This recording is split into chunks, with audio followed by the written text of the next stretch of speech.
I hope you're ready. This is Unbridled Thoughts. We want to hear what you have to say. Welcome back to Unbridled Thoughts. I'm Sarah. And I'm Ren, and you better grab the mane because there's no reins in Unbridled Thoughts. And today, we're doing a Master Gardeners episode. Yeah, I'm so excited. Just in time for spring. Yes, and we've had a lot of listeners ask questions about gardening. Yeah. And there's a lot of young people that have gotten into gardening too, which has been kind of cool, and they just want to get started and just don't know where to start. I'm super excited because I was an avid gardener in California, and then Georgia soil is so different. I feel like I can't get the grasp on how to work with it. Yeah, what do you grow in compacted red clay? Yeah. What do you do with that? I have no idea. And then we have a lot of people that are that have been gardening for a long time that have really good questions, just things they want to troubleshoot with our incredibly wise panel we have today. I know, I'm so excited. I know. I'm excited for everybody here. Bobby, that includes you. Sorry. I'm not used to hearing that. Wait, who's the expert? I don't know what you guys are talking about. So, without further ado, would each of you go around and introduce yourselves and let us know what organization you're with and what your role is in your organization? And I guess we'll start with Bobby. My name is Bobby Huckabee. Born and raised in Warner Robins. I was actually born on Robins Air Force Base. Oh, wow. So my theory is if I'm behave myself, one day they'll let me off base. I'm with House and County Master Gardeners. Been a Master Gardener for about 5 years now. Grew up gardening, just enjoy it, and I love interfacing with people with questions and people that I have questions for. So I'm looking forward to it. I'm excited. Hi, I'm Jan Jacobson. I'm retired from our House and County school system. My husband's retired military, and that's what brings us here to Warner Robins. And I was part of the class of 2023 because when you take Master Gardener, when you become one and you earn the certificate, there's a number of tasks you're required to do and some classes to take. And that brings us here. I feel like I'm not a master at anything, but I do continue to learn, and I'm very, very happy for that aspect and delighted to share when and where I can. Thank you. I'm Kenny Grisham. I'm the nursery manager at Boy Scout Road Native Plant Nursery. We're through GMPS's Community Supported Propagation Project. It's been a wild ride to get here, and I'm just happy to be here.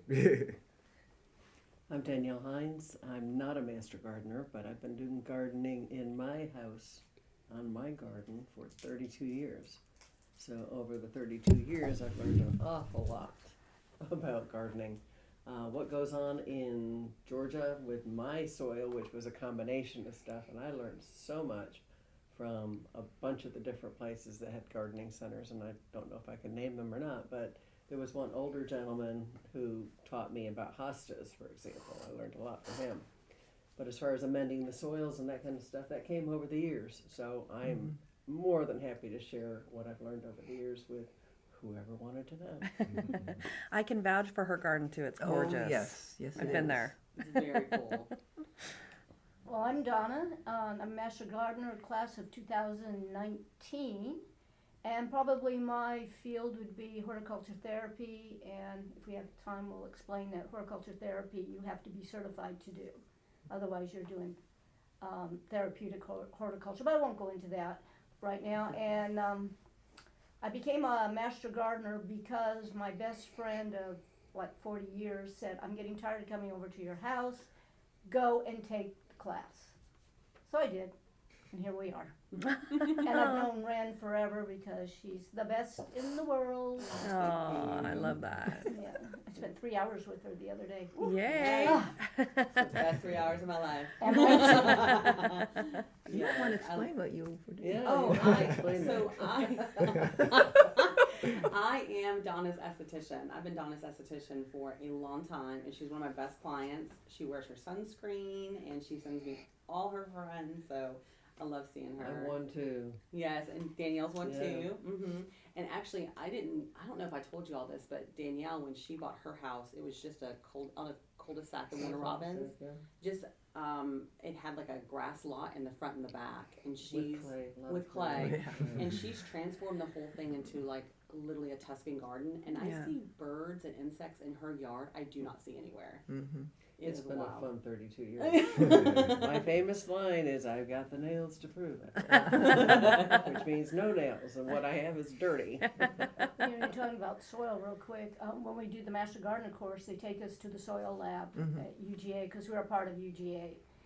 And they'll show the soil of Nebraska, and it's all like that one color. Yeah. Well, then they showed us the soils of Georgia, and it's looked like a rainbow, because we have everything from the ocean, and we got clay, we got good stuff, and everything that's up north is slipping down to us, coming into our soil. So our soil is a lot of everything. Yeah, yeah, it's definitely different. Like, I'm like, why can't I grow anything here? I used to grow so good in California, but not here. Right plant, right place. Yeah. Well, with my yard, and you'd be interested in this, we back up to 30 acres of field and what used to be forest. And besides briar root that we have that we're always fighting with, we got that field and that forest. So we got some really good organic material and compost with it. But in the front, where they cleared the forest for the subdivision and planted houses. Of course. And it was all clay because they took the topsoil off. So I was dealing with what came from the back field and what came from the front road, which was all clay. So that's been And most contractors challenge. sprinkle concrete through there too. Yeah, and So old bottles and cans that their workers were drinking from when they were building your house. So And then we've had a lot. planting the Bradford pear, which A nemesis. Don't do I'm that. sorry, it's a nemesis. do not plant Bradford pear. Matter of fact, I think Second I think it's illegal in Warner Robins now, the city of Warner. Really? Good news. it's been illegal for years in South Carolina. Wow. Bradford pear is classified as an invasive there. With great big thorns. Yeah, yeah, they break like in a windstorm. You'll get a huge branch that will just fall. But unfortunately, they're beautiful. They are beautiful. They are beautiful. I have a bunch in my yard, but their little offsprings are mean. I have like multiple owies all over me from them. They're hard to get rid of too. They are hard to get rid of. I And hear a when they lot of people bloom, they complain. smell like rotten fish. They So that's a plus. do. They do smell pretty Very terrible. pretty rotten fish. They're awful. But they're so pretty because they bloom in the spring and then they change colors. Their leaves, get all red and orange and yellow in the fall. But So there pretty. are alternatives. I mean, there's these native plums that smell great. and Hey, bloom hey, at the they same have time. Says the native plant guy. Flowering almond and all that. Yes. In California, I had the flowering plums, and Okay, yeah. and they did the same thing. Yeah, and they were so pretty They too. smell great. And we And should they have smell worn good. our Go Native shirts. Yeah. Because you work at Boy Scout Road, I work at the Native Plant Center on Prince. Prince, 115 Prince. Hint, hint. Go native Awesome shirts. plant. Apparently, go native means something different to you than it does to me. So, Tell us about it, Bobby. well, my entire world runs on caffeine and inappropriate thoughts. Well, In your speaking real of job. that, speaking of that, wait, save that fire, because we are about to run through with y'all on what we call blazing saddles. Oh, okie dokie. So blazing saddles is a way for our guests to kind of get loose, and we ask you some questions not related to what we're talking about today to kind of get y'all warmed up, even though this crowd really doesn't need it. I know. But we're going to run through real quick. So Purple. that sounds right. What was the first car you drove as your own car? Pacer. I know you guys are jealous. Yes, I Rogue. have a Pacer. Hey! My mother had one of those. All right. Ford Mustang. Honda Accord, I believe. I could be wrong. It was a Rogue. A Rogue, Nissan. Wow. Nissan, yeah. Wow. Bought my first car when I was 13 years old, and it was a 1964 Volvo. Wow. Wow. Safety. Yeah. Yep. Well, what was yours? Oh, it was like a think it was like a Chrysler Sebring. It was a convertible, which is not a good idea if you're an esthetician. It was like a total lemon. It was Okay. not good. Sarah? I had a Mitsubishi. That was my first Mitsubishi. car. I Yeah. think the Pacer one. Yeah. I agree. There's a lot more window space. Wasn't it though? If I could get one, I'd ride it now. Yeah, a lot of windows. So what is your guys' favorite color? Green. Yellow. Blue. Yeah, blue. I mean, The blue skies. I'm weird. I've never really had a favorite color. I always said clear. Like I know that's weird. Or like the Great color of answer. like clear water is really pretty to me. I don't know. Agreed. Yeah. I agree. I like He's that. easy I when he actually gets a Yeah. pedicure. I really love that answer actually. Yeah. That's super cute. But I expected a lot more green. That's why I put that question in here. Right. Well, actually, Am I the only one saying my green? favorite is plaid. That doesn't count. That's Yeah, a you pattern. get all the colors in Yeah, there. there you go. If you can go clear, I can go plaid. Yeah, yeah. That's true. That is true. You got a point. You can go clear. Did you answer that one, Bobby? And Jen? Blue. Yeah, blue. Oh, you He did? said blue. Okay. Yeah. Sorry, my bad. Okay, and then if you had to wake up a plant, what plant would you want to wake up as and why? Oh, I misunderstood that question completely. if I wanted to wake up as a plant. Muley grass. What was it now? Muley grass. Muley grass? It just kind of moves. It's got that paint. It's graceful, and when the wind just kind of blows, I like muley grass. Go native. Yeah. Hosta. Oh, that's a good one. I like my feet kind of cold in the winter and warm them up in the summer. And I bloom when the Oh, sun comes out. oh, that's a cute sweet. answer. I like that, Danielle. I don't know if I can think of one. I was just going to say clear. Yeah. I mean, no. I mean, the first one that came to my head was a pawpaw. It's a cool one. I was Pawpaw looking at tree? some of the woods yesterday, Yeah. and their environments are very like, I don't know how to explain it. You're by a creek. It's kind of tranquil. I don't know. I like it. Yeah. Yeah, Well, that's they're cute. they're an edible plant too, aren't Yeah. they? They're Yeah. like they're one of those plants they say like if there's not like a lot of food growing in your area that they're one of the number ones you can grow Oh, Oh, yeah. because they produce fruit like a lot of the year. I just ordered a pawpaw tree. Oh, That'd be yeah. interesting, Why am I yeah. not surprised? Yeah. Yeah. Pawpaws have experienced something of a resurgence in the past few years. People are getting more into natives Yeah. and Yeah, They're, yeah, yeah. they're edible, but that fruit is like banana and citrus and everything combined. It's I not love just it. one flavor. So It's actually this year's plant of the year, so it is definitely Oh, becoming a All right. appeal. So everybody run out and grab your pawpaw. I will. Pop off, pop off. I think there was like a cartoon my kids used to watch where they'd eat the pawpaw fruit.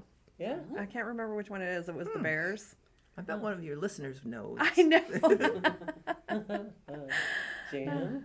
I would choose the oak tree, I think, That's a good one. because tall, strong, pollinator. It's a pollinator plant, and they've been around for a long time. And imagine how often we've used oak wood everywhere. So I'm with you. Oaks Yeah. are my favorite. My hometown has all the black oaks, and I Yeah. just think they're so beautiful and Yeah. unique, kind of like the living oaks down in Savannah. yeah, it's, I mean, and trees just by Yeah. themselves are amazing. Yeah, amazing. yeah, so beautiful. I would be hen bit. Because it takes over and that crap's impossible to kill. Once it gets in, it never gets out. It's Once- such a nuisance. but Once it's you got me edible. in your mind, I'm there. I'm never leaving. I hear it's very nutritious, however. I love that. There's some right out here. Yeah. See, my point There exactly. you go. You like to take over. That's right. Yeah. So, what inspired y'all to get into horticulture?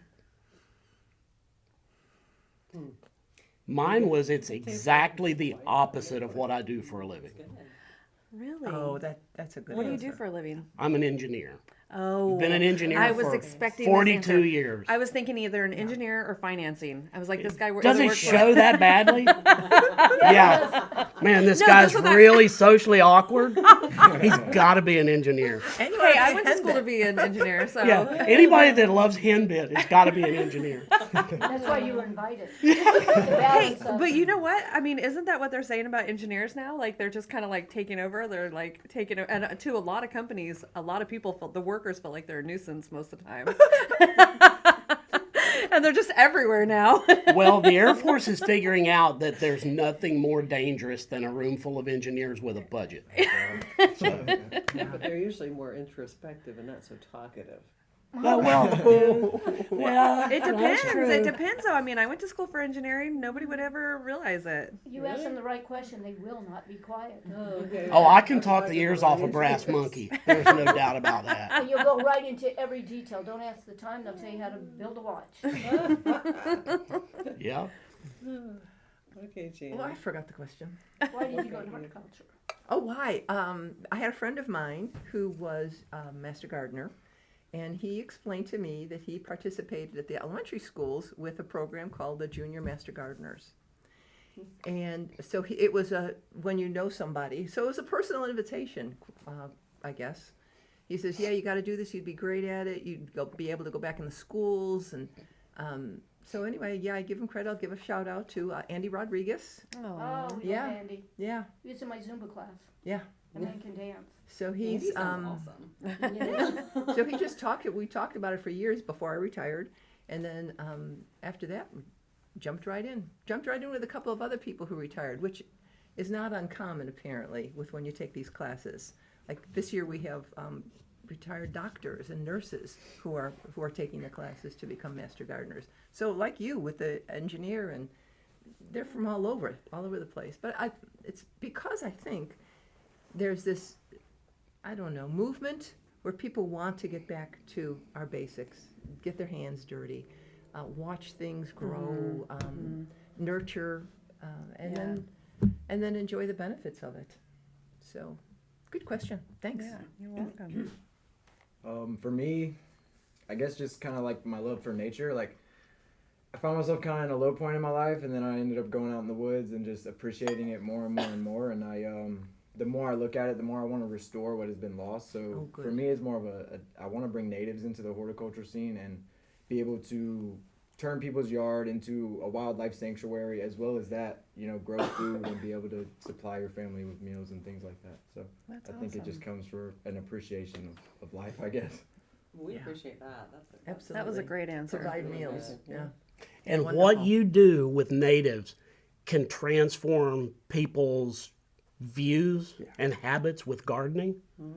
Because the first thing everybody wants to do is plant the most breathtakingly beautiful plant that's damn near impossible to grow here. And you fix that for people. Yeah. Because with natives, you don't have to babysit everything every day. So, And like at the base now, you have to replace, so we have those stupid Bradford pears. Anything we put on base has to be native. yeah. Oh, is that right? So what you do with the natives is Yeah. critical. It's very I think important. it's vital. We've lost I it. agree. So native plants. Yep. I have a few. I have 6 native azaleas in various places in my yard. The native milkweeds, and I love That's my great, yeah. butterflies and things. So I've done that, but 32 years ago when I got here, I came from Germany. My husband was military. We rented there. We couldn't plant there. And I came from New England before that, so the planting season was about 3 months. So Yeah. nothing set me up for what I could do in Georgia. Everything grows here. Mm-hmm. And I was encouraged because no matter what I stuck in the ground, it grew. And I learned to amend the soil. I learned from planting Yoshino cherry trees and what I could do with them. Some of them died, some of them did really well. The ones that died, I pulled out of the ground the trunk and put it in the back area there in the compost pile, and it started growing there. So I started seeing, gosh, anything will grow here. Maybe it's me, but it's mostly what can I learn what grows here. So over 32 years, I've learned what I can plant, which is almost anything. Yeah. Yeah, and it's just been rewarding all this time. It's just gotten better and better. Well, like you said, amending the soil, one of the things as master gardeners, the first thing we want to do before we plant anything is have a soil test. And you can have that done at the county extension, either big. Preach, sister. Yeah, tell us, yeah. That's the first thing I tell everybody, soil test. Soil test. to Don't find talk to me until you've done a soil test. Yeah, so we know what you have to amend, because you don't want to run to the box store, because And then they start putting stuff in there that you really don't need, or it's not for what you want, and they say amend it with this, but you're growing that, so do it. You can get the, just call the extension office, either Houston County or Bibb County, depending on where you live. It's And all available that- there, yeah. And all that means is it's a little paper bag, Yeah. and you plop your soil in there, send it off. It's about $10 per bag. Then it gets sent off to the University of Georgia From various places in your yard. from your various That was places. going to be my yeah. question because Yeah. I have an acre and a half. So There's Yeah. a way to do that. Yeah. There is. Oh yeah, we can go into gory details about how to do Yeah. that. And how much does it cost? $10. Yeah, it's about Yeah. $10. And you're only paying to have it shipped to UGA, because it's UGA that they're, Yes, There big you tip on soil tests. Do not buy the soil tests like you'll find them at Lowe's or Home Depot. Yeah. You know, the little, and you mail it off. Don't do that because they're more expensive than sending it to UGA.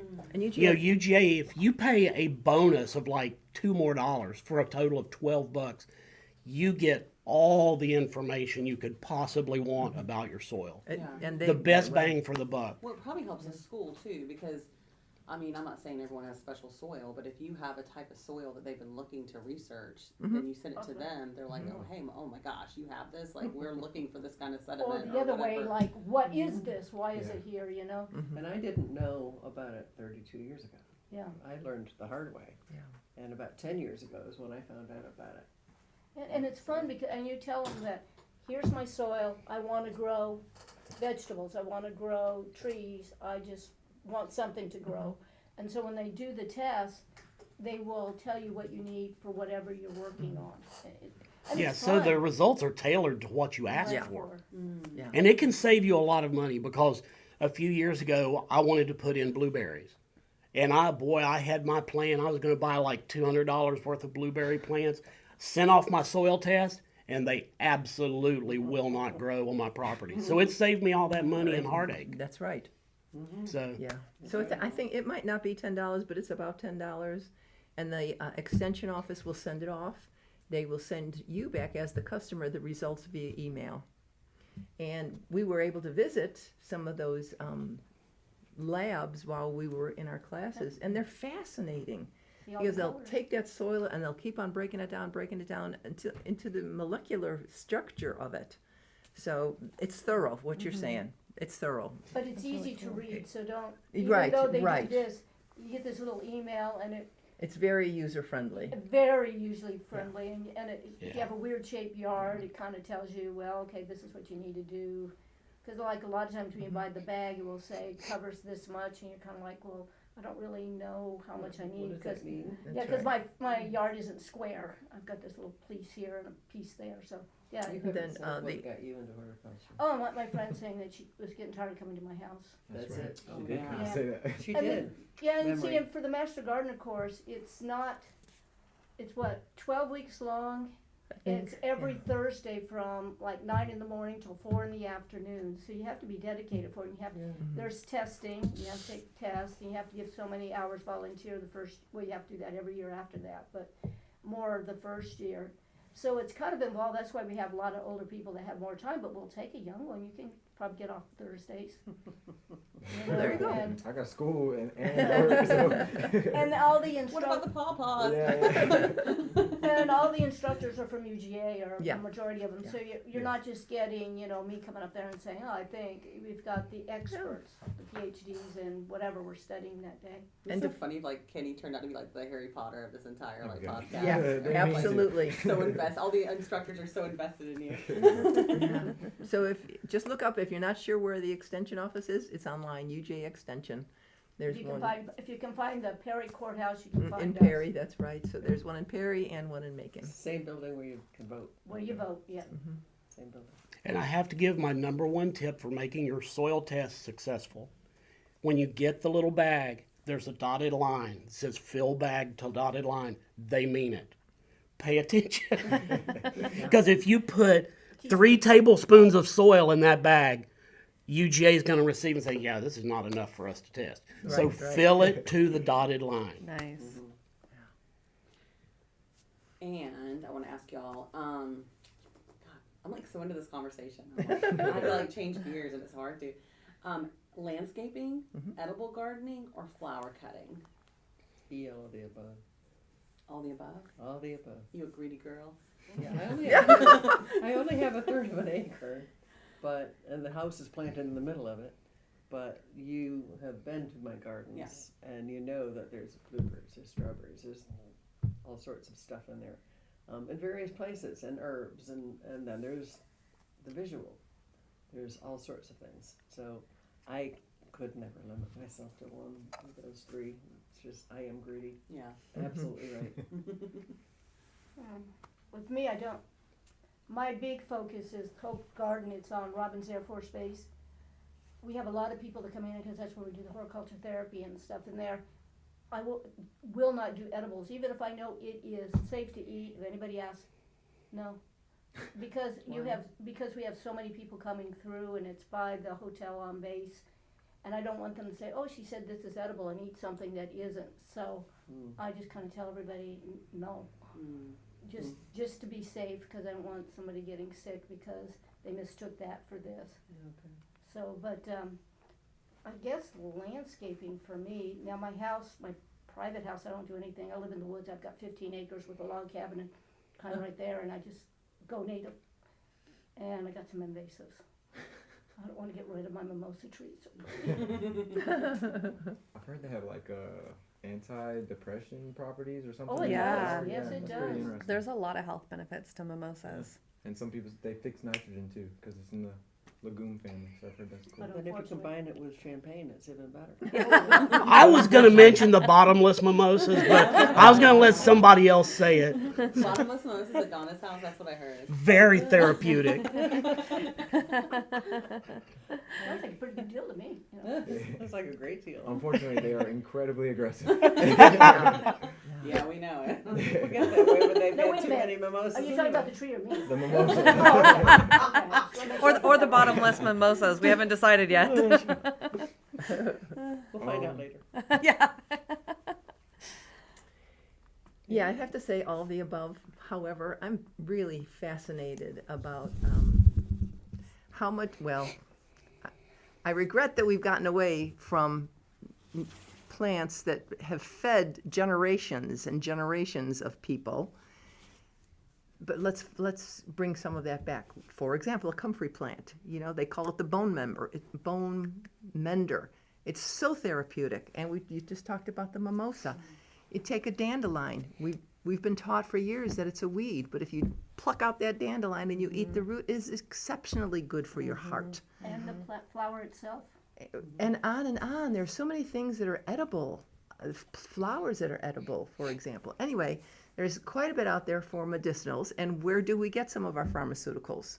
From the plants to start with. Well, let's just figure out how to go back to the plant originally. Yeah. Our our indigenous people, our Indian people, they knew very well, for example, what could fix an open wound. And it was all around them because it was growing all around them. Anyway, a new passion of mine. Thanks for asking. No, we love that. Sarah and I are estheticians, and a lot of salicylic acid in products is laboratory made, but our salicylic acid that we use is from the willow bark tree. There you go. And that's where aspirin used to come from. Yes. And people would just walk around and pick off a little piece of willow bark and chew it, and it was like a natural blood thinner and it had all Yes. these properties. Yeah. Well, one thing you were saying about the dandelions, Yeah. don't go out and just eat a dandelion because and the reason is, like on base, it's the flower of the military child, so I don't do anything with the dandelions, but if you see a dandelion on the road, don't eat it because it's probably been sprayed. It's exactly right. So you gotta be really careful that if you're saying, oh, I can eat, check to see if it's been sprayed and, so just, Yeah, that's a good point. And there's so Yeah. many things that are treated. yep. I could be wrong, but I think there are multiple species of dandelion too, and some are better than the other. But they're the first pollinator of the year, so, and they're they really are They are pretty. Who told us that they are weeds? I mean, Yeah, who said that's a weed, you know? kill it, right. Yeah. But when you're a kid, you blow it in the wind. Absolutely. It's magical watching Absolutely. it. right. Yeah. So you're a pollinator. Well, there was a trend for a while, I guess, going back. Don't quote me. I guess going back for humans, like the last 100 years, where just acres of grass was a show of wealth. So to have like a clean trim lawn with nothing else Yes. growing was a sign of wealth. So when those weeds pop up, people are like, oh, it's an imperfection and we gotta like So get rid it's of it. a very cultural thing. Yeah, And a historic, yeah. absolutely, yes. And now the trend is to get away from grass, because grass is not a pollinator. Well, you go on. Well, I was saying I kind of hope for that. It doesn't really do much for the environment. I guess it's not benefiting us. It's not benefiting, wildlife. But not only that, if you look at grass, oftentimes the roots are only going like 2 inches deep. But grass in the wild is supposed to be going like 20 feet deep. And so we've lost the great soil that we once had. And Georgia has clay, so I'm not sure how much that would benefit that, but you could put so much more there. I think the meadow look, some people see it as messy, but I think it's very pretty and a lot better for nature. Or clover. Clover, that's what Or I'm clover, doing. yeah, that's a cool I've one. been throwing natural clover. I'm tired of the grass. I'm tired of having, it's the most inefficient ground cover that I can think of. And it's expensive, and then you have to maintain Yeah. it. If you let it grow too Maintain long, it. then your neighbor's gonna get You mad. water it and then it grows because you water it and then you gotta cut it. So you water it some more so it'll grow so you can cut it. Why? That's One of the that's prettiest definition of alternative insanity. grass alternative lawns I've seen is dichondra. Have you seen Love those? dichondra. Dichondra is great because beautiful it stuff. grows naturally, grows low. Once you get it established, you can cut it with a lawnmower just like grass. But it's, how would you describe it? Sort of clover looking, Yeah. round leaves. But the And it's- colors are gorgeous. Oh yeah. And man, you walk on that stuff barefoot, it's like a carpet. It's great. Beautiful. Yeah. One of the problems is getting HOAs to agree. Yeah. You gotta change the culture a little bit. That's why we just went to the woods, so nobody can tell us what to do. There you go. We don't have one anymore, thank God. But did you say what kind of Grass I have? no gardening edible? Oh, no, I didn't. vegetative? I kind of do a little of each, but I have to qualify the edibles thing. Like you, I only have about a third of an acre. So I refuse to grow things that are cheap and plentiful in the grocery store. Potatoes, corn, not going to do it. I like to grow things, two kinds of plants I really enjoy growing. Number one is things that make a big difference as far as edibles as to whether you grow it or buy it. Brussels sprouts is my number one. I preach Brussels sprouts to everybody. I love growing So do Brussels I. sprouts. If you've ever eaten Brussels sprouts picked fresh off the stalk, you'll never touch one from a grocery store again. Same thing with Really come over asparagus. It's a different animal. And tomatoes. Well, yeah, tomatoes. But asparagus. asparagus. I mean, my asparagus. I had to restrict my wife from picking the asparagus this year because it needs another year before it's going to be ready to really harvest. And she was like, "What about this one?" No. So, I grow high value edibles. I don't like to grow the stuff you can get. Peas and green beans, runner beans and stuff. Do you grow them? Some, but I have problems with rabbits. Oh, yeah. So, my dogs are way too slow to actually catch them. So, I tend to go towards raised beds and earth boxes and that sort of thing. Yeah. So, and I also like to grow plants that nobody else grows, particularly traditional old Southern plants. So, Good for you. Such as? I love, there's a lot of different names, spider lilies, hurricane lilies, surprise lilies.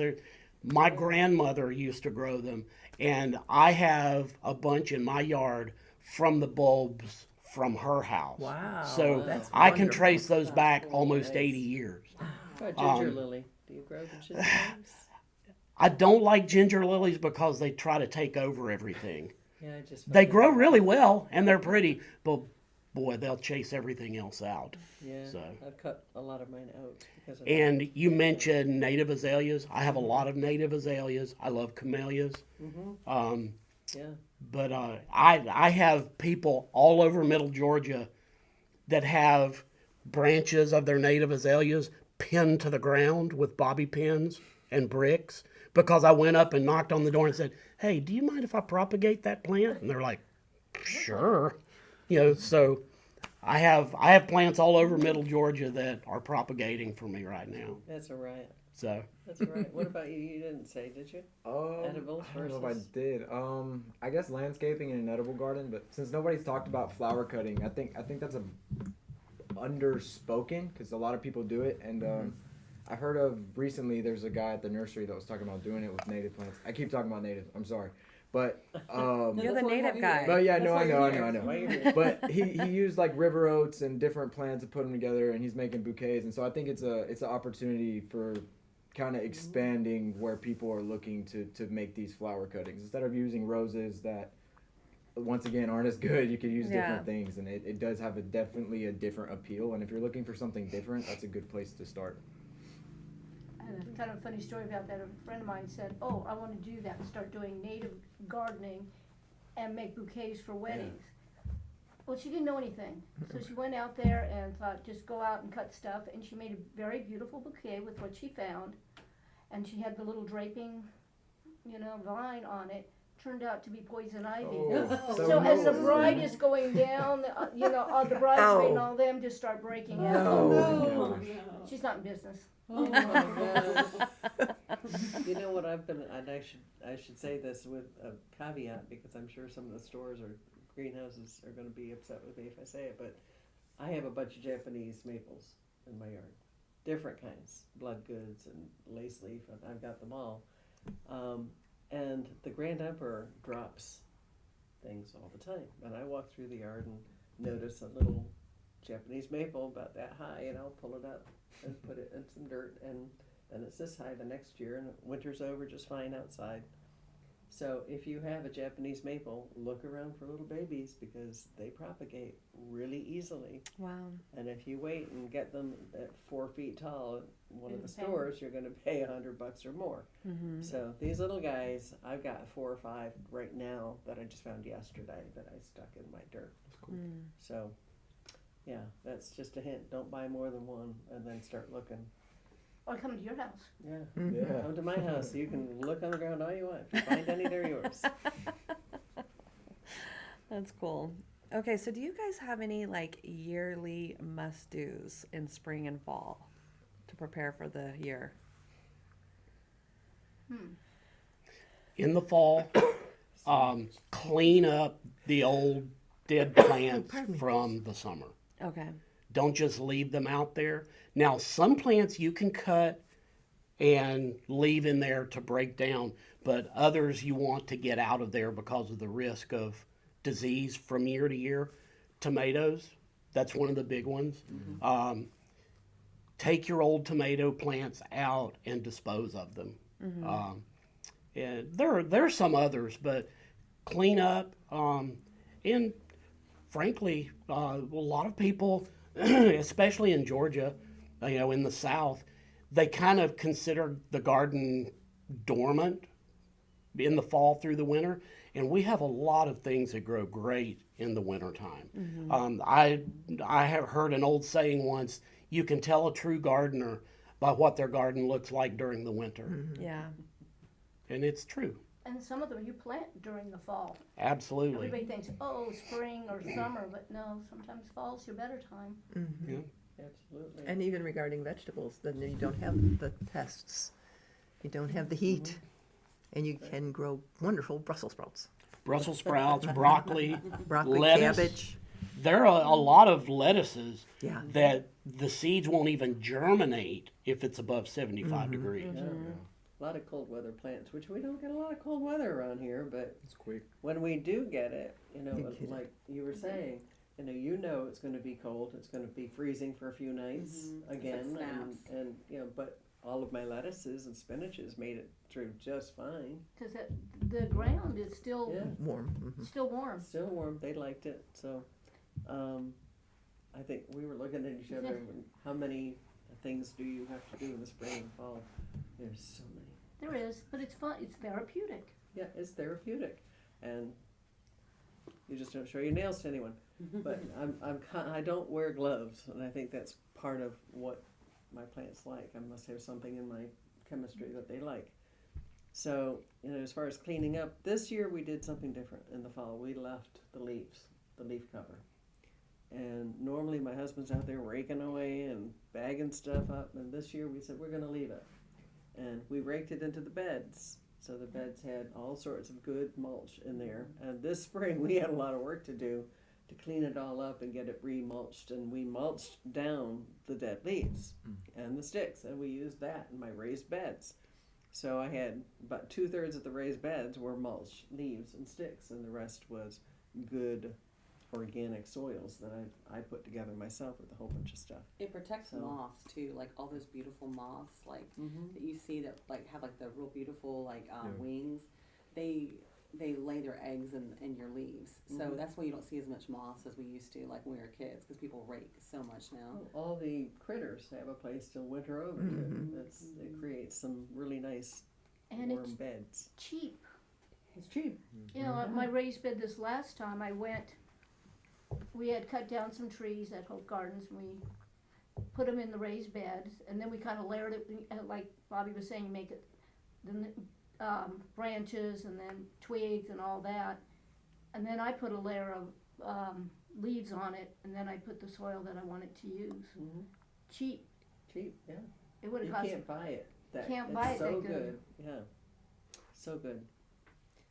So, did you talk about cleaning now, Jan? You know what? No, I do my best to try and stay on top of things. There's the honest answer. And do you have to clean up? I'm kind of the same way. I think I kind of stay on top of things. There's different things that you could do different times of the year.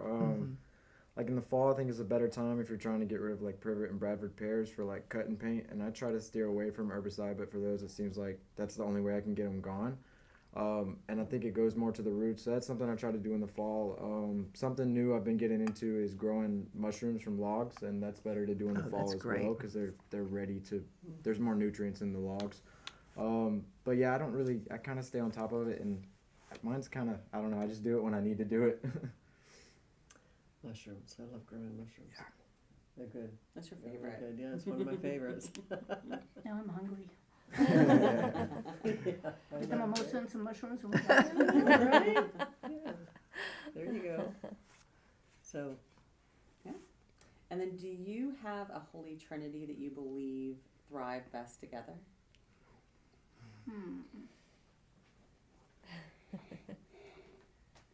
Well, in the meadow garden, kind of everything. yeah, kind of you got goes. everything.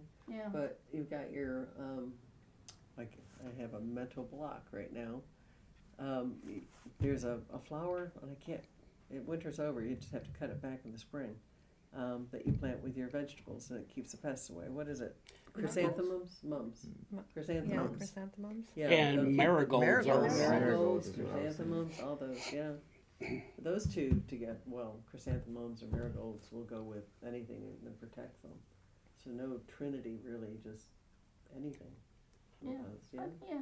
Yeah, I don't really have like a specific group of plants, but one of the things that I learned from a fellow master gardener years ago, I like to intersperse my edibles and my ornamentals and just have everything growing, because it's kind of cool to have, marigolds or snapdragons or whatever with like a tomato plant in the middle.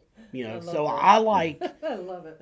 I don't like to have, this is my ornamental bed and this is my vegetable. I like to kind of mix it all together. Yeah, I agree. I agree with you. Jan, what's yours? You have a Holy Trinity? No, I think we'll just try to stay on top of it best I can. Jan. That's Jan's quote of the day. It is. Yeah. Stay on top of it. The Trinity. It's. Go ahead. I mean, I think like in nature, a lot of different things have different relationships together. So to some degree, but not like a holy trinity. I think it's broader than that and different situation to situation. But tomatoes and herbs, they usually do pretty good together. Right. Or a dogwood understory tree. Yeah. You know. Oh yeah, I mean if you're looking Yeah. at it like Yeah. that, your pioneer species, and then you build up Yeah. from Yeah, there. yeah. And of course your hostas and things, and I hostas love ferns, all of Yeah. those. And my yard went, and the ladies that know me here know, my yard went from like 95% sun to 95% shade in the 32 years. So I've had to switch everything over. But I love hostas, I love ferns, I love begonias, all the things that love the shade, I have learned more and more about. Now I have two major areas that get sun, and that's vegetables. Yeah. That's where the veg are going to go, where it gets sun. Little areas, they're raised beds. The rest is mixed in, like what Bobby was saying, all Yeah. sorts of stuff mixed in with everything. But I had to change everything over because of the exposure, not because of the dirt. 'Cause Yeah. I can amend that, Yeah.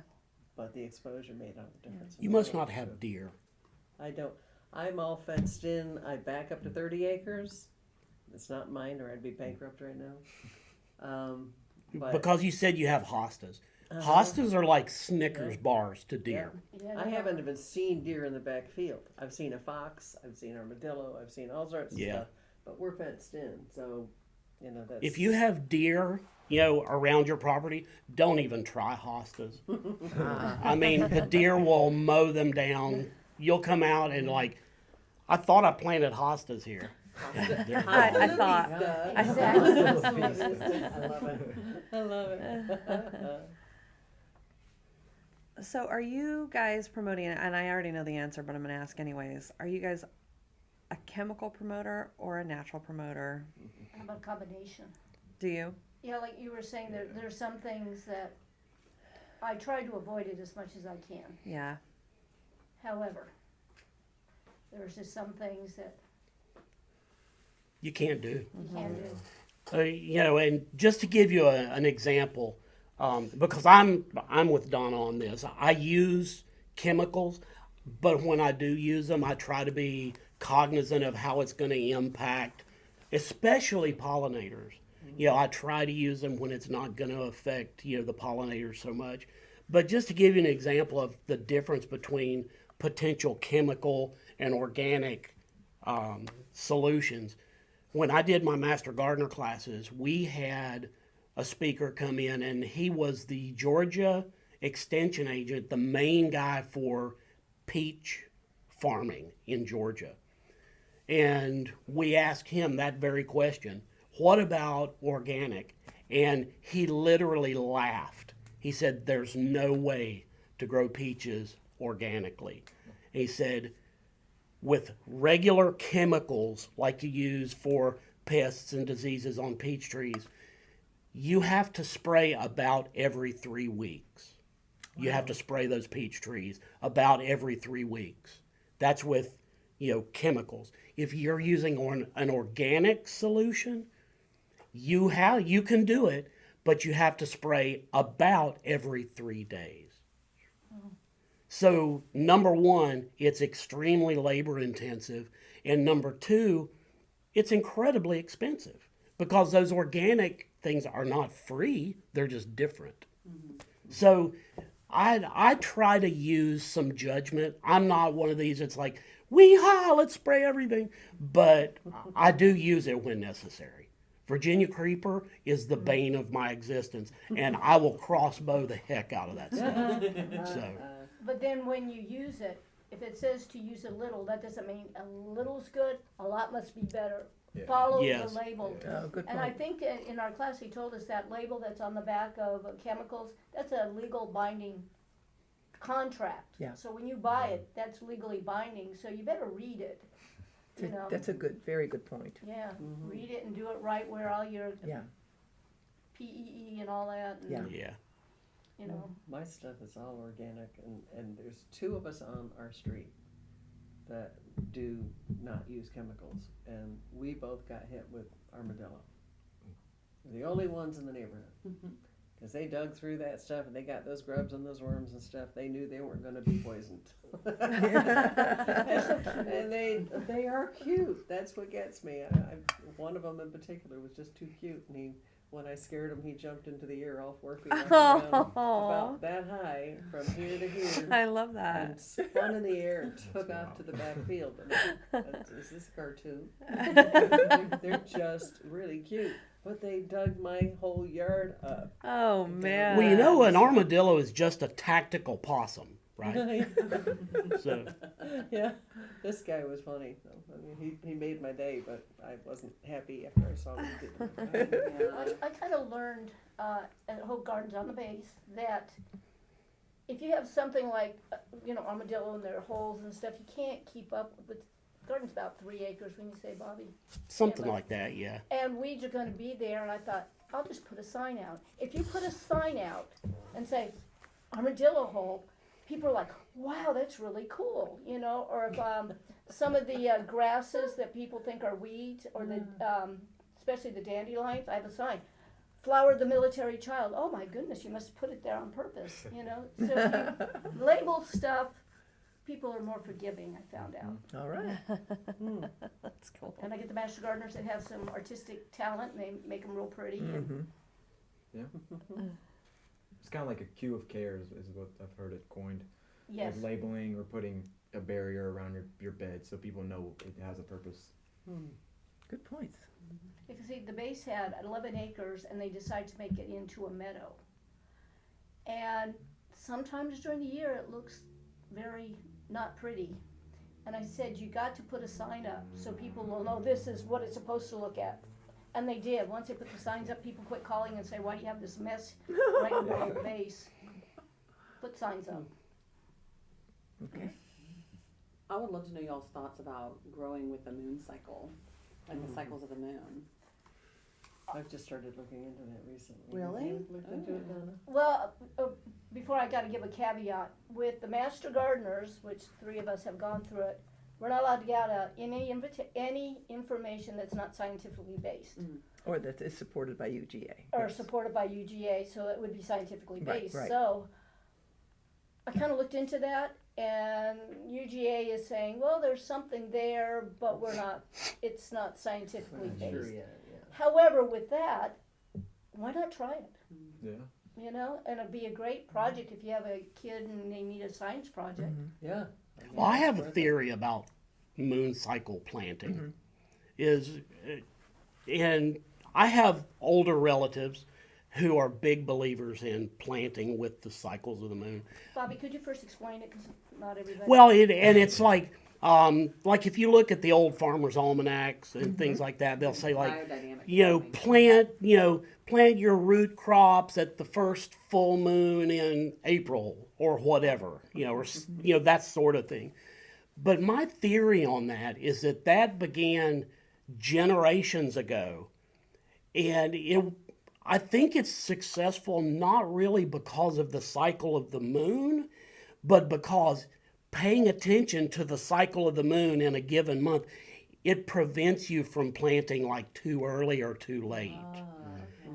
Now, that's just the Bobby Huckabee theory. Could be absolutely wrong. It's a scientifically based. But, I think it was sort of a built-in mechanism to regulate your timing of when you planted. Because if you look at it, the first full moon after Easter is going to be within a certain time period, and that's sort of automatically regulated when people planted. Well, it's a little bit easier to follow than don't plant until after the first frost, or the last frost, or something. Or when your soil temperature gets to Yeah. this. When are you going to know it's the last frost? Right. We got hit a week or so ago. Yeah. I lost a bunch of coleus, which thankfully I'm cutting back and they're growing back again. But we didn't know. How are you supposed to know Yeah. when the last frost is? It can happen anytime. Well, Bobby was telling me earlier he fishes by the moon. Yeah. When he's I love to fish, and I do fish by cycles of the moon sometimes. Oh, that's cool. But Well, and probably just why you fish by the cycle of the moon is they say that there's like a certain energy that the earth is giving off. So that's why you're supposed to be planting so you would like plant during a new moon because the energy is building and building and building and building. So it like helps get everything going. And then at the full moon, that energy starts waning. It kind of is the same thing like a female's body. You know what I mean? It's like that same cycle. So it's like I think there's a big surge. It's like you guys were saying earlier, there's like this new surge of people wanting to like get into touching the earth again and growing. And, I think like AI and all this fake, we had to live like Stepford Wives for so long. You know what I mean? I think people are like, we're tired of that. You know what I mean? And so now it's like everybody wants to kind of connect back to their roots, our ancestors and how they did things. They did things So there's even like a big theory, like, okay, if you plant like a certain plant, and I haven't looked into it, okay, this is all theory and only little bits and pieces that I've heard. I was really hoping somebody had more knowledge. Darn it. That was my question. You're the one. Sorry. But there's even theories that like you don't have to use as many like nutrients or chemicals or anything like that to fight off the nuisance or to encourage the growth if you're going according to the moon cycle, because the earth will do that naturally for you. And there's time lapse videos you can watch too about like how the moon affects the tides, but also like plants. Yeah. Like at night, you can if you watch time lapses, Yeah. they'll do it, and you can kind of see the plants moving and changing. And Yep. then the moon pulls water up Yeah. as it's full and moves. You know, like the Yeah. moon moves along, whatever. And you can see time lapses of water moving up in the soil and then going back down. Yeah. It's kind of, it's So really Yeah. wild. You guys haven't talked about music for plants and certain tones. You know what? That, and I mean, I'm a huge believer because when I gardened in California, I would go out and I'd talk to all my babies every day and tell them how Bumping beautiful music, they were. different You know what I tones, mean? all that, yeah. And there have been so many science. I mean, there's been kids who have done science projects for years, generations now, where they show like the plant that you yell at and the plant that you. yeah. And it even goes down to even music frequency, where you have classical music or you play like heavy metal, and like the ones that listen to heavy metal all the time, they just don't grow. They don't do anything. And then the ones that and this is a true. I'm sorry, Christopher Lee. That's why you have no hair. Danielle, I like that.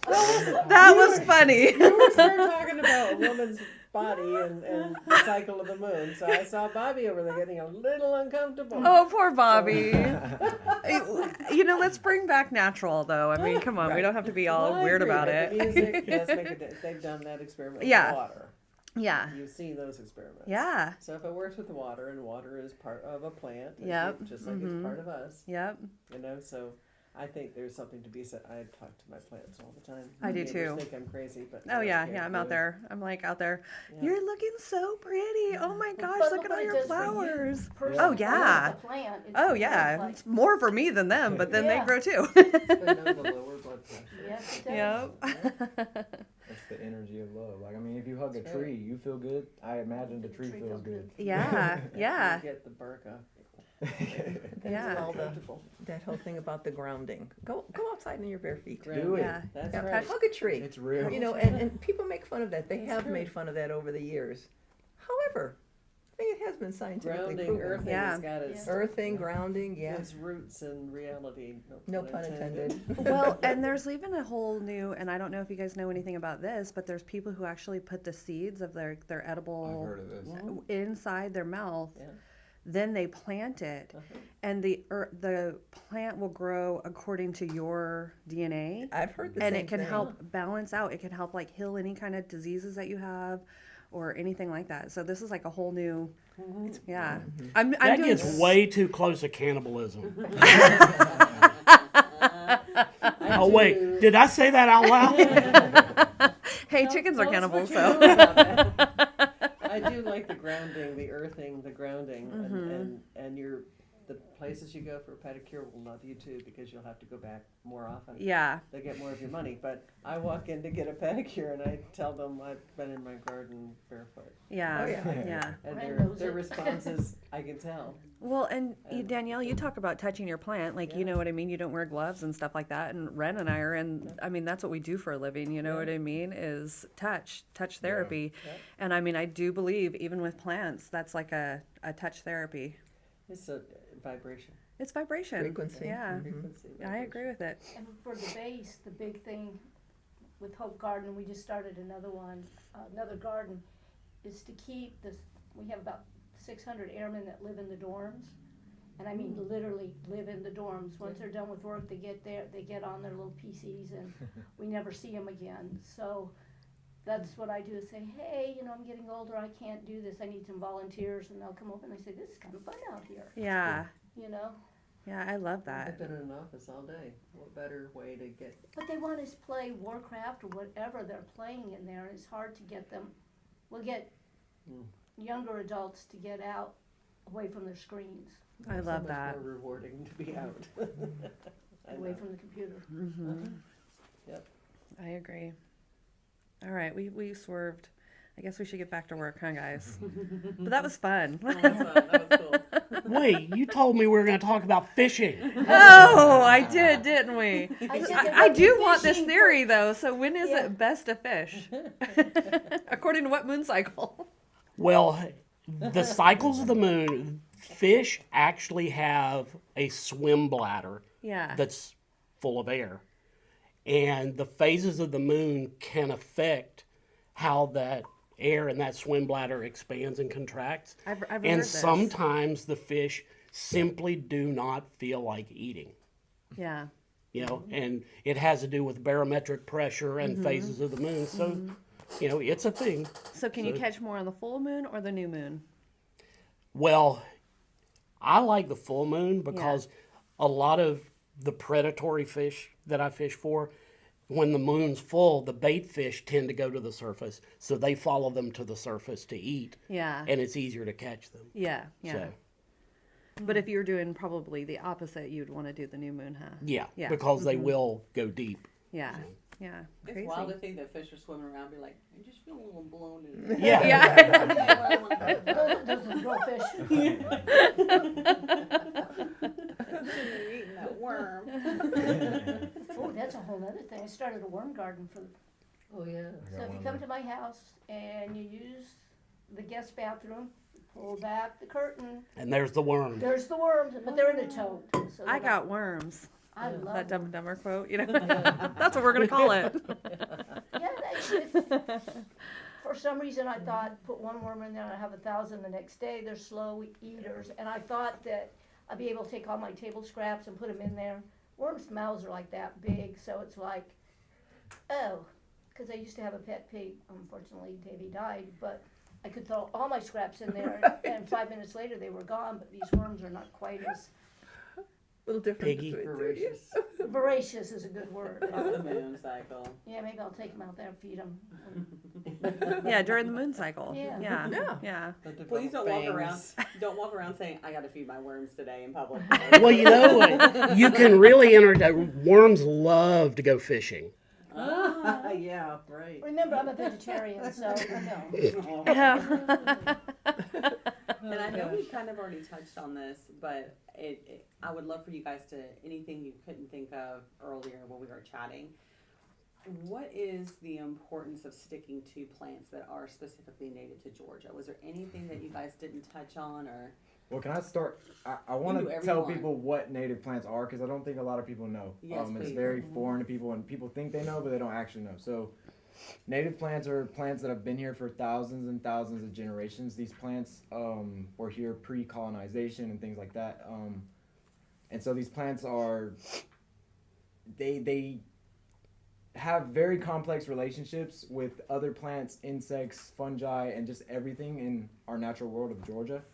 And so these relationships are extremely, like I said, complex. And because they're complex, they're very efficient at it. And then when you bring other species from other countries, they're either even more efficient at it and they outcompete them, or they're not efficient at all and they just don't survive. And so having these native plants here is extremely important because it allows our native insects, our native fungi, and things like that to survive and thrive. It's a symbiosis. Yeah, symbiosis.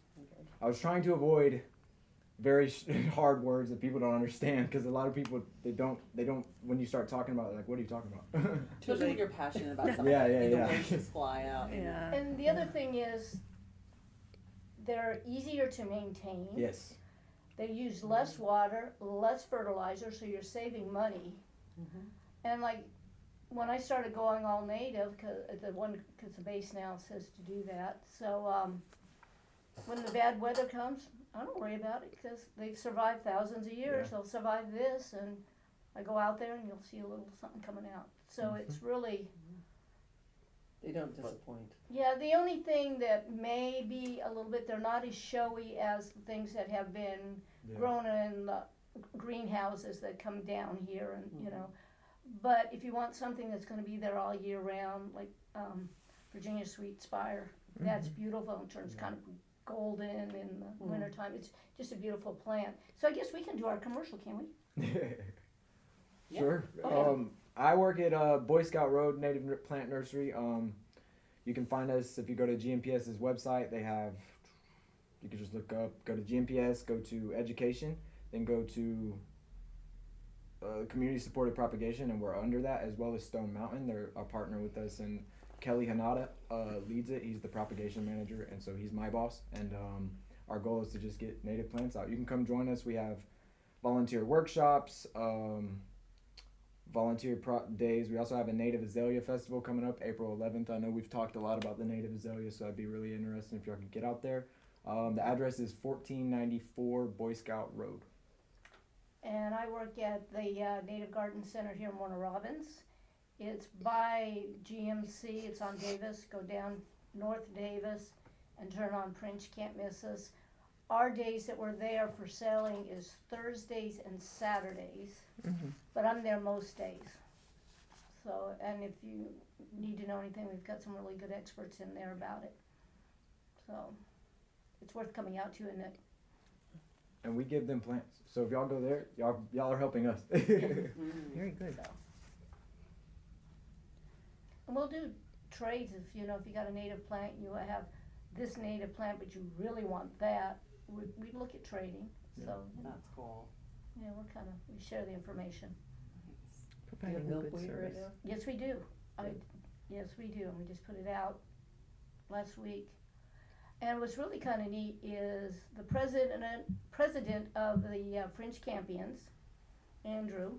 I met him at the fair, and he's a doctor, and he does what do you call it, marriage counseling. He's teaching. Yeah, so he called me and said, I heard you have a horticultural therapy class. I said, yeah. And so he brought his students out, and we did a session out at the gardens, and it was kind of fun because we were talking about native plants, and I did not know he was the president.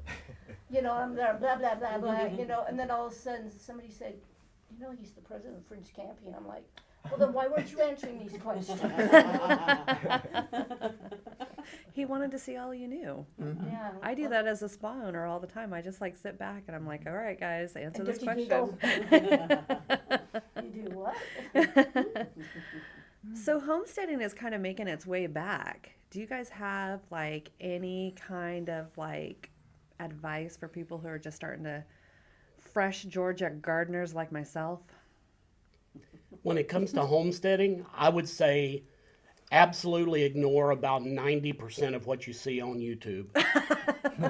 And TikTok, I'm sure, then, right? Well, I don't do ignore TikTok. 99% of what. Yeah. Because homesteading, to be successful, it is hours and hours of backbreaking work that most people do not want to do. They're in love with it until they start doing it. And I would be willing to bet that 99 out of 100 homesteads fail because people do not have an appreciation for how much work it is. And there are sacrifices. If you're homesteading, you're not gonna be able to just order Domino's. There's a lot to it. I would say research. Do research from honest brokers that are going to tell you what it takes to do it. And sometimes they're hard to find, so you really have to kind of go dig deep. We have a friend who is out in Crawford County, and she is a homesteader. And she fills their freezer with deer meat and wild hog meat, and she forages for mushrooms and all sorts of herbs. She makes all sorts of tinctures and Shout out Mandy, we love her. Shout out Mandy. Yeah. And her kids all help her. Her little boy who, gosh, how old is he? 5, 10? Yeah, and it's Sweet Everlasting Arbors, I think is what her farm is called. Something like that. Yeah. She is selling stuff on a farm stand near her house out in Crawford County.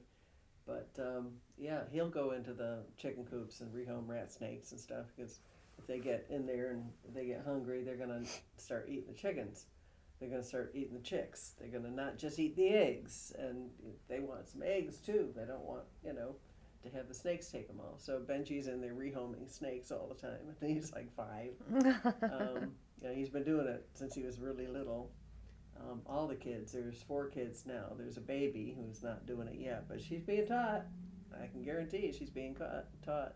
Now, Mandy's husband couldn't do it for a while because he was ill, So she went out and she bagged the deer this year. She and her daughter Jillian, who's 18. So, she's a true homesteader. And they've got acres out there. They're in the swamp every day. And, she's posted pictures with an alligator behind her in the swamp while she's in their golf cart, things like that. So she's truly out there. And she sells some of her And products. she Yeah. sells a lot of her products. And she'll as well. teach you too if you contact her and you Yeah. like want to teach your kids how to forage. She offers classes like that too. So what's the name of her? I think it's Sweet Everlasting Arbor. I think somewhere. isn't it herbals? Maybe we'll put it. We'll have to. She makes the comfrey tincture. Yeah, we'll have to tag her in Yeah. the post. She's something else. My granddaughter was out there for summer camp. To Yeah, learn it's all Sweet this stuff. Everlasting Herbals. There we go. Yeah. Yeah. So my granddaughter's now 9. She was 8 when she was going out there for the summer every day for a couple weeks. She learned all that. So she's Wow. really good. That's work. It is work. It is work, yeah. She's not a stranger to work, trust me. Yeah, she's a hard worker. worker. She's a sweetheart. We love her. So she doesn't get a lot of TV time. Oh, these kids are homeschooled and everything. It's just like a real homestead. Mm. They're all brilliant too. They all know their stuff. It's amazing. I'm gonna let Sarah take this next one because my ADHD kicked in and I stole her question. And I'm just not realizing it, so she's going to the next one. I was just gonna roll with it and say we could go over. This is your question. Yeah, this is why we work together so well. So go for it. All right. So, what is your favorite garden scene in a movie or a film? Green Fingers. I looked this up. The movie. I look. Did you see Green Fingers? No. No, she said she looked it up. I was dying laughing at You her. could- I and you looked could do a my own TV up. show or something animated too, whatever I you want to like. hear Donna. Well, She's got whatever Green this is. Fingers is not. It's kind of a rom-com. It's not a. The movie itself, I'd rate a C+.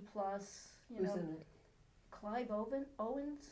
Oh, I love him. But he plays he's in England and he's in jail and then he finds horticulture and his love and that's all cool. that.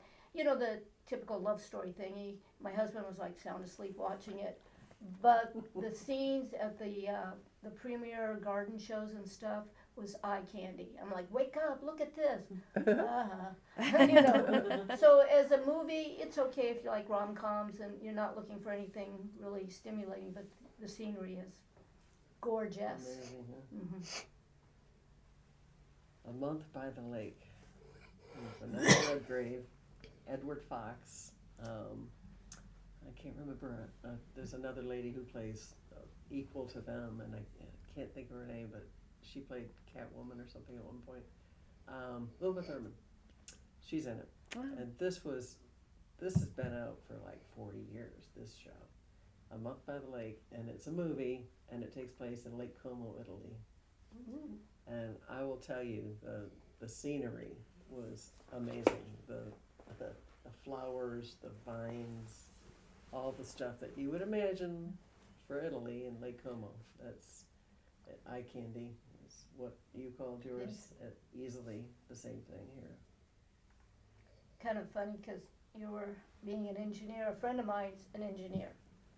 And I don't know if you knew Kincaid. He was a famous artist and he did light Landscaping cottage lights, type. yeah, you know, kind of, they call it hotel art, but it, you know, it was nice.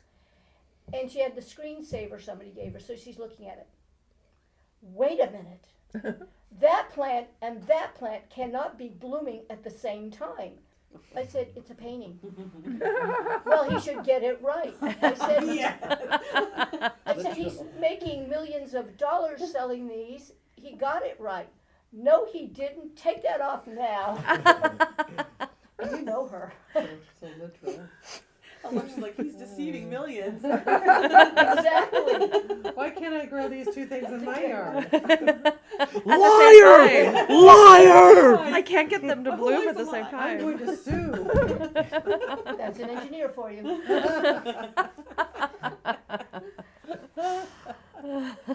Is there? I think Kenny, yeah. I have no No idea. idea. I'm still thinking. That's okay. That's all right. And if you have an answer, like, even after this question, as we've moved on, just jump Yeah, in. yeah, come Blurt back. it out. Sound of Music. Oh, Oh. The scenery, you know, all those outside shots. It just blended so beautifully. It goes with the music and the vibration. The hills are Exactly alive. right. The Yeah. whole hills are vibration, the alive, whole, yes. the hills are alive. Exactly right. But see, I was singing some of that in my garden. My plants died, so I think they were critics. Oh dear. No. I'll never look that good. Yeah. Yeah, we'll just lay here until she quits singing. I quit singing and woo! I sing the hills. There's they do like apparently do a bicycle tour of like all the scenes in that movie out there if you ever want to go. Yeah, How fun. yeah, I've been there. I mean, they even have a song It's about just flower, amazing. Edelweiss, right? Yeah. Edelweiss, yeah. So what's yours? Well, before I answer, I have to set the stage. Oh, dear. Oh yes. This is gonna be fun. Before I became an engineer, when I first went to college right out of high school, I went to the University of Georgia and I was a journalism major. Okay. Before I found out that I have a knack for technical things and ended up with a master's degree in engineering. So I like to look at things like especially literary topics with an eye towards, you know, the meaning beneath them, that sort of thing. Yeah. So I have two favorite garden scenes that are both from a very famous gardening oriented movie called The Godfather. One of the scenes is Don Corleone, the Godfather, and his son sitting in a garden discussing business. And the reason I like that scene is because it's two violent men talking about the most violent of subjects, you know, running the mafia, killing people, that sort of thing. But they're in a garden. Good point. And it shows that even the most violent people can be calmed and tamed by a garden, by nature. That it overrides everything. So they're calmly talking about killing people badly. Yeah, they're like, Okay. yeah. but it just shows that even the worst people can be influenced by a garden. Yeah. And then the other garden scene from The Godfather that I like is when Don Corleone is reaching the end of his life. He's an old man. He's in his tomato garden with his grandson, playing with his grandson in his tomato garden. And Don Corleone drops dead of a heart attack in the garden. And the grandson continues playing. He doesn't know that his grandfather just died. He's, you know, I guess I'm terrible at judging the ages of children, but he's probably 3 or 4 years old. So he continues playing and he runs off into the garden traipsing around.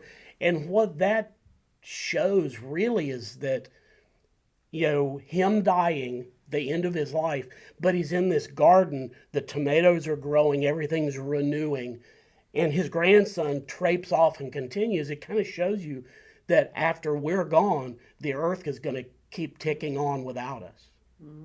And, you know, okay, so it's not Well done. the typical answer, but No, that's, that was very great answer. beautiful. but that's The my Sound of answer. Music is very it? poignant observation. It's not the Sound of Music, though. I mean, It's all right. I don't know, have you thought of any yet? No. I mean, I've thought of like tons and tons and tons of just things with gardens and nature in shows, but I can't think of like one. Yeah. I can't put a pin on one. That's totally fine. We want to ask you all one more question, and then we have some listener questions if you guys are down for that. Sure. Okay. All right. So, congratulations. Central Georgia has approached all of you as a group to create a community garden. Members of the garden pay a small fee, almost like an HOA. And once you agree, you're responsible to all help to tend the garden together. The yield of each crop every season is split, with any surplus crops going to a local food bank. Tell us where you're going to put it, how it's going to work, how it's going to start, and exciting things that would happen there every year. Ooh, ooh, ooh, ooh. Go, go, go. Our mayor is redoing downtown. Mm. And she's got big areas that need to be basically thought of what we're gonna do with these. She was talking about a garden. I offered her some of my Japanese maples actually. It hasn't gotten very far yet. There's a lot of space that's got to be used. They can't move the Catholic Church or whatever it is that they're trying to do. So there's a big space that's gonna go from here to the Catholic Church. What are they gonna do with it? Why not use part of that? Mayor Patrick, if you're watching, here's a great idea. You know, you can pull the whole community in and it can be part of the new downtown area. Can I be a You do Donna it. Downer? Okay. I'm you glad can it's be a not just downer. me. Sacred Heart, the Catholic Church, I go to, we had a community garden. Yeah. It's called St. Isidore's. You could go in there and take your plant, or take vegetables, you know, that was like that. We had to close at 1 because people were taking everything and selling it, destroying it. They were actually stealing the plants. They were, and the planters, I mean, there was just, Oh my god. and It's we unfortunate. just had a talk, and they said gang activity and kind of in that area is kind of increasing a little bit. So we pulled out. We're going to make French Campion is going to make it into a meadow. So we had it, and we had it for years, and it did really well. It's just where you put it, you got to make sure that it can be safe.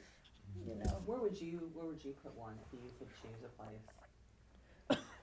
behind a fence.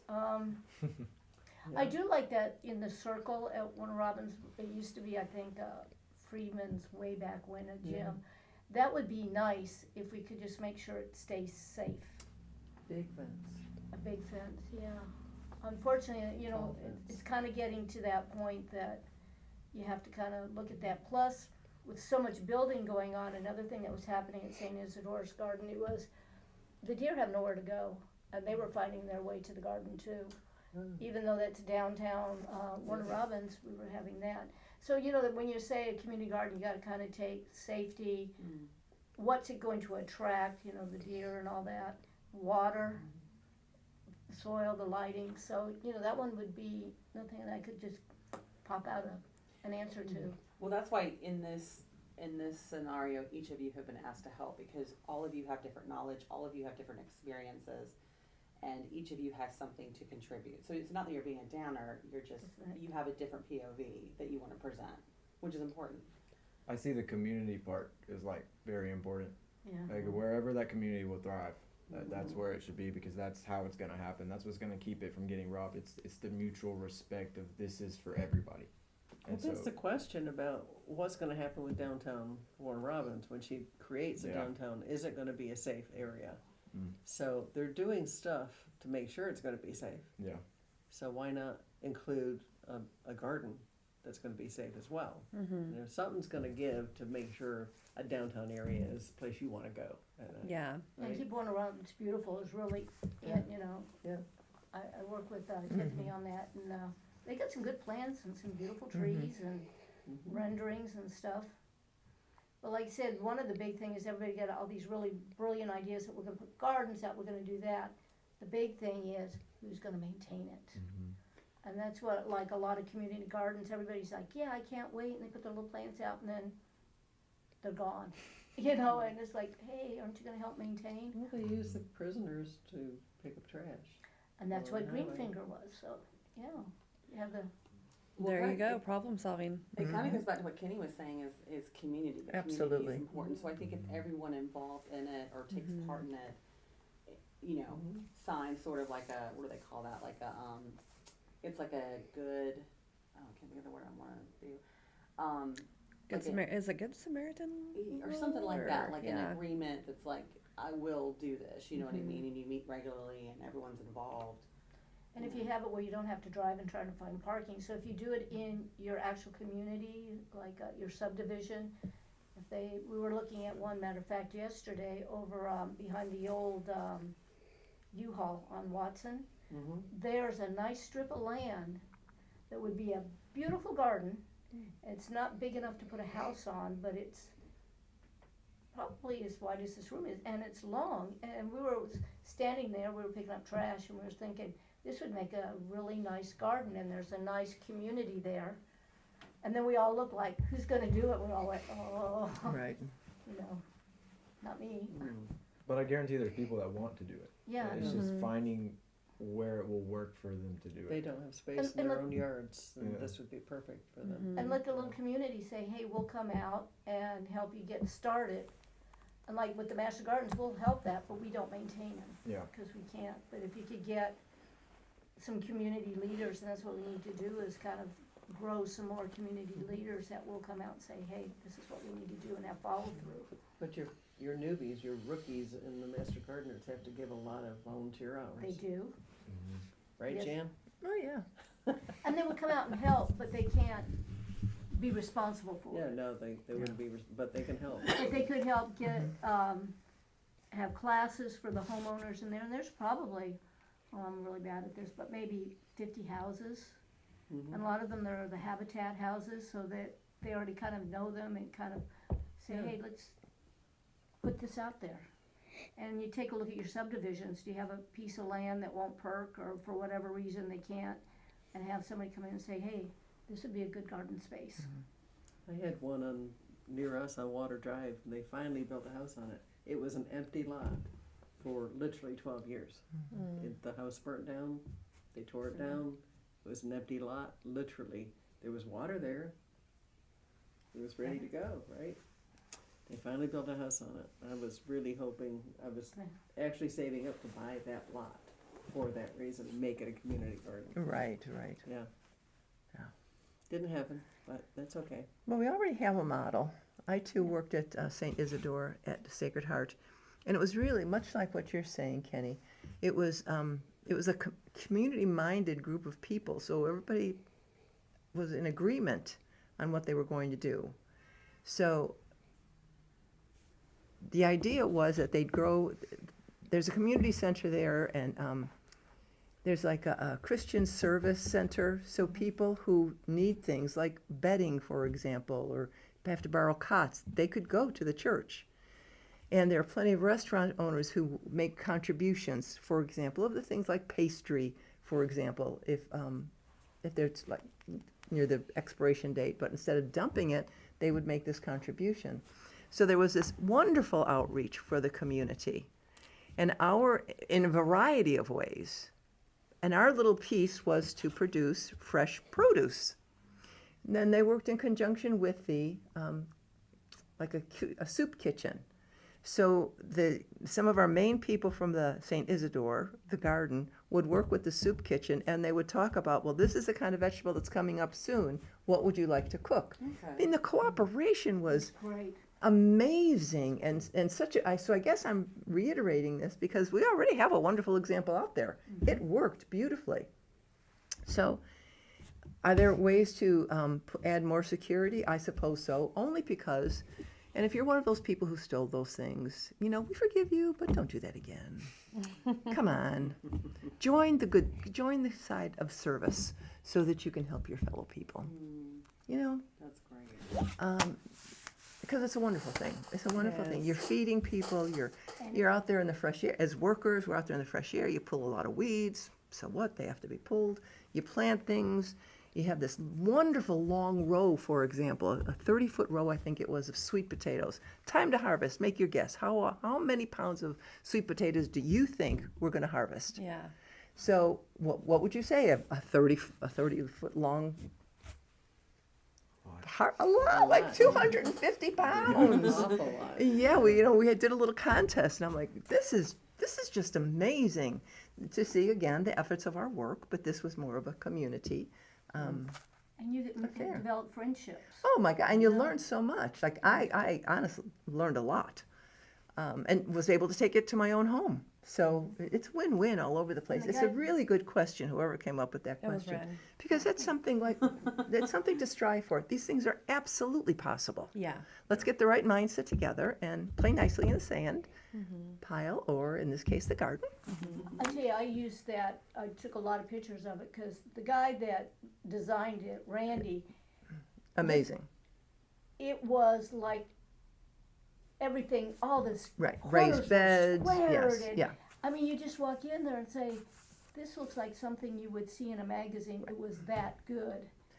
And it doesn't have to be as good as that, No. because that was extraordinarily Extremely good. like a fabulous. Lettuce was great. I used to help myself. I think some of the fruit trees are still there. Yeah, And then the French campion's gonna just make it into a meadow. yeah. And if you can think it, it can happen, of course. Yeah.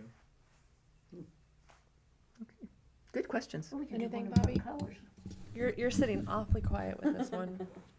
You're fishing in the moment, huh? In your head. When can I go fishing? My number one tip for making the community garden work is take the power away from the community, because it'll never work. I mean, I'm almost 63. I've done all kinds of volunteer work. And what you'll find is that if you establish this garden and say everything will be split evenly, you're going to have 5 or 6 people who do all the work, and the other 100 come when it comes time to divvy things up.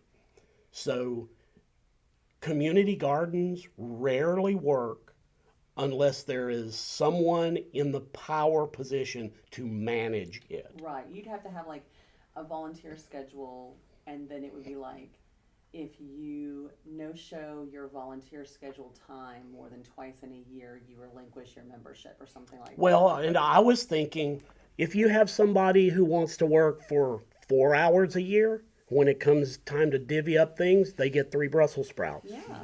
You know, I mean, keep track, Yeah. you know, of who does the work. Make And sure, that's yeah, make sure it gets because- watered and weeded and. Yeah, I mean, I saw this, you know, when my daughter was young. I was the PTA president at her elementary school for 5 years.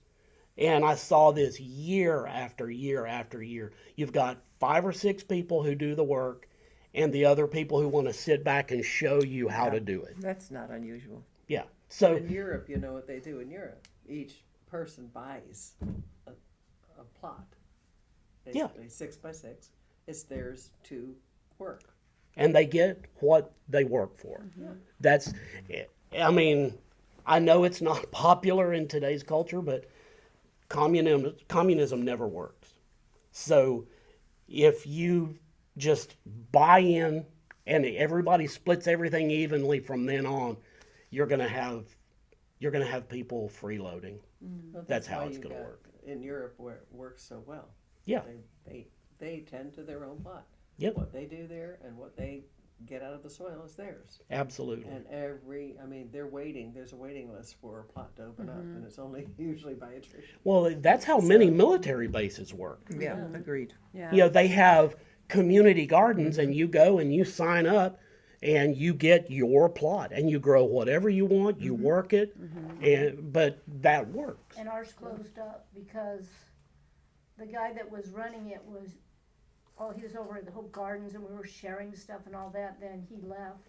And nobody wanted to step into that role of making sure that it got watered, make sure that it got weeded, because most people don't like weeding. I don't mind it too much, except that when you pull one and another one grows while you're doing it, but people just want to come out for the fun stuff when things look pretty, you know, and there's still a lot of stuff you have to do prior to.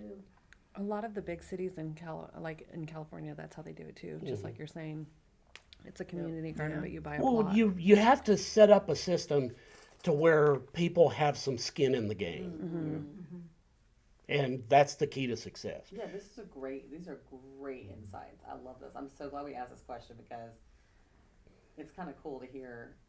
I mean, and if it's something that somebody, has the balls to start doing, you guys are here, to answer questions and things like that, and are so incredibly knowledgeable about all of this that it would be easy to reach out to y'all, and just ask questions and look for resources and things. And then that's the big thing, resources. You cannot start a garden without money. So how much are you willing to pony into it? Raised beds are not free. The No. soil's not free. The plants aren't free. I'm really good at going to stores and garden centers and getting donations. I do that a lot. I've done that in the past. Going out and getting donations from these places, as long as their name can be seen someplace, they're happy to give 2 or 3 raised beds for free. And, You just come pick them up.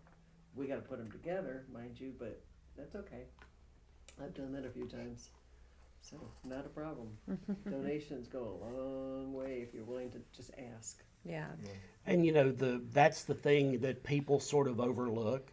The donations, that's great because businesses are very willing to give things. But the labor is very valuable. Just to add, an example of one of my failures.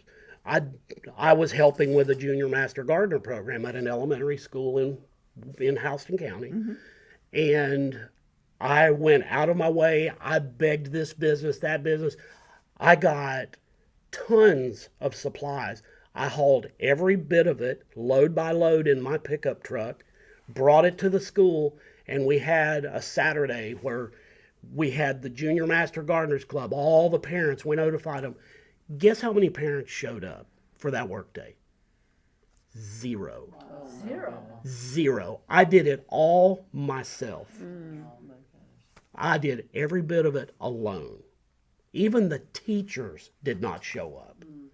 So that's what I'm saying. You got to have something where people have something to benefit, something to gain, or they just won't do it. Yeah. And, it really sours your attitude. Oh, I know. I'm so sorry that happened to you. That's Yeah, so but- discouraging. Oh, I got over it. I'm still, I'm still here. Today he's talking about it. But that's so cool you did that. Though, you know what I Therapeutic. mean?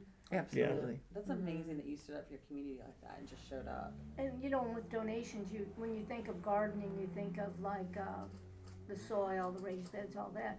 But like you donated a gift certificate when we had something down for was Fall Garden Festival, yeah that, last October. so that we were able to raise money, and everybody wanted your gift certificate. So it doesn't have to necessarily mean something you Right. put in the ground. You can make donations of, It was wonderful. even if you donate water, so we don't, something. Can I take this as a plug? Yeah, because we got Earth Day coming up. There you have what? We have Earth Day coming up. Oh, yes, right here. May I? Is it Yeah, time? yeah. Oh, good. Yeah. Hello. Hi. So we do have a vegetable plant up at the Extension Office in Perry this Saturday, March 28th, and that is from 9 o'clock until 12. And they'll see us in Nice. person. Nice. So just to repeat, that is Saturday, March 28th. That's from 9 until 12. If you find the Extension Office, we will be behind the Extension Office. Can't miss it. There's this beautiful pavilion and a huge hoop house, or high tunnel is what they call it. So mostly it will be vegetables. So perfect timing. Right, and the other is, for the first time ever, we are hosting an Earth Day. It's a family celebration. That'll be on Saturday, April 18th, and that's from 10 until 10 until 2. It's 4 hours. So once again, that's Earth Day. It's a family celebration, same location, Saturday, April 18th, from 10 until 2. So we hope to see you there. It's going to be lovely. They've been working on this very diligently and for a long time. There'll be so many things that you as a family, bring the little ones and your neighbors, what have you, think that you'll really benefit and enjoy your time here. And at Robbins, we're having our Earth Day. I'll be at that one too, 'cause extension. But Robbins, if you have base access, we'll be having Earth Day on Earth Day itself from 11 to 1. We're gonna have the food trucks. We're gonna have all kinds of different activities, and it's mostly geared for adults coming, from work to go and get lunch or Yeah. something. But we'll have lectures. We got some really great prizes to give away this year, like When is Earth Day? the 22nd of April. 22nd. Thank you. In 1 month, exactly. Yeah, and Oh, then yeah. The Friday before that, so that's like the 19th, we're having Critter Day, which will be for the kids. And the Museum of Arts and Science has a little zoo, I guess you could call it, and they're gonna bring their native animals to the base. And we're gonna have a little, some tables for the kids to do stuff. Then they get to go pet a snake and look at your possum and see if you can make the possum or your armadillo jump, that kind of stuff. So you're invited to that, and then we're gonna have a run the 3rd of April. if anybody wants to come out and run at 7:30 in the morning at the base. Earth Day run. Okay, so we have to wrap this up because we do have an actual another event we have to go to. But we do have listener questions, so I'm just going to roll through them real Yeah, we'll just fast. keep it tight, And if you have the answer, jump in there. Yeah. Okay, we don't need answers from everybody because we do really have to wrap this up. So we have an anonymous guest who asks, if you're a first-time gardener who doesn't know what advice to do, where do they start? I'd say the extension office. The soil testing. The soil testing extension office, go to the Native Garden. That either one. visit your native garden. Yep, I know. I feel like you guys already asked so many or answered so Yeah. many of these questions. If they were to just watch the whole show, I just want to do a condensed version. You know. And Even easier, the University of Georgia College of Agriculture and Environmental Sciences website. Their website's So much very stuff good, on yeah. there, it's incredible. Nice. We gotta try that. And you can do that without leaving your home. Yep. Okay, and Blair asks, how can I get cilantro to survive in a container? Not too much heat, not too much sun. Okay. I love cilantro. And then Gigi, we all know Gigi here. I think most of us know Gigi, not all of us. Asks, The Gigi? it's the Gigi. Oh my. She has a question of us? Yes. She's a gardener herself. What's going Is it safe to start planting zinnias? When is it not? I mean, you can't kill those things. Yeah, go ahead. And what are some plants that can be planted together in partial shade? And you already answered that. Oh, the ferns, begonias, hostas. Yeah. There's so many. Yeah, Even the palm ferns yeah, don't like a lot of sun. Yeah. I mean, dappled sun is fine, yeah. so I've not found bougainvillea, on the other hand, which is not native to here, needs sun all day long. Oh, and heat. Plumeria, which is not native to here, Yeah. sun all day long. Yeah. Just steer away from those. Yeah, well, No and they tropicals. cannot handle any. I mean, I have my plumerias in my bath. They're doing Yeah, great in my orchids and bathroom. those- Orchids, we do orchids. We just put them outside in the summer underneath a tree. Yeah. Mm-hmm. I hang them from my trees and stuff. And my bougain, I mean, it's not even happy here because it doesn't get enough sun. But Yeah, you they know, do like outside as long as it's full sun. yeah, and not in the winter. Not in the winter. That's why I have a To get a greenhouse with quick- heater in it. To get a quick listing of plants that would be appropriate for that, just Google understory plants. Yeah. Because understory plants are those that grow underneath other trees. So they're going to be perfect for You know that. what people don't realize? They think hosta, they all look the same. Oh, yeah. And they are not. If you No. look up hostas, there are black, almost black, dark violet hostas Yeah. with a yellow center. There's so many different kinds of hostas. Yeah, So many different kinds of ferns. yeah, People just don't realize No. that. And begonias. Gosh, there's how many kinds of begonias are there, for heaven's sakes? Telecasters. Yeah, I mean, it's amazing. You're not stuck with just some green plant yeah. if you do your research.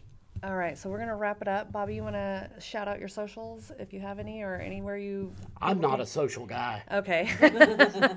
I just didn't want to leave you out. I figured that was the answer. Find me by the fishing hole. Miss Jan. I'm good. I mentioned these two upcoming events, and then Yeah. we will have one also. It's several months ahead, but at the end of September, we'll have Nice. our second annual Fall Garden Festival. And is there a website that they can find? There this is, info? very good question, and there's a website for, it's called, what is our website? Master Gardeners of Central Georgia. Master Gardeners of Central Georgia, and that's just under the heading of the UGA. So we'll have quite a bit of information on that, Yeah. and that will include this as well. She's Awesome. such a teacher. I know she's so cute. Once a teacher, always a teacher. Yeah, that's the truth.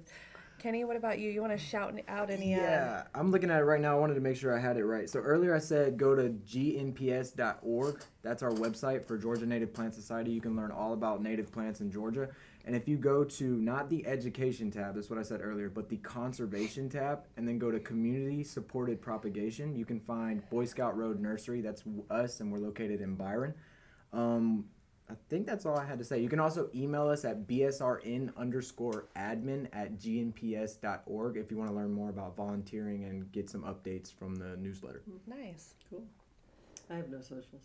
I have no social skills. I'm just antisocial. I That's not true. Um, You have the yeah, best so- garden More parties. social savvy than we are. I don't have anything to shout out, but go ahead, Donna. If anybody can get on Robbins Air Force Base, I'm always looking for help for Hope Gardens and for the Robbins Park. We're taking over that now. And we took over the bathroom too. We had an outdoor bathroom that looked messy. I just couldn't take it. So I dug it up, planted it in there, and somebody said, "Where did all this come from?" I go, "I don't know." All right. With that being Thank you, said, ladies. thank you. you You're guys so welcome. much for Thank coming. Yeah, you guys are you. amazing.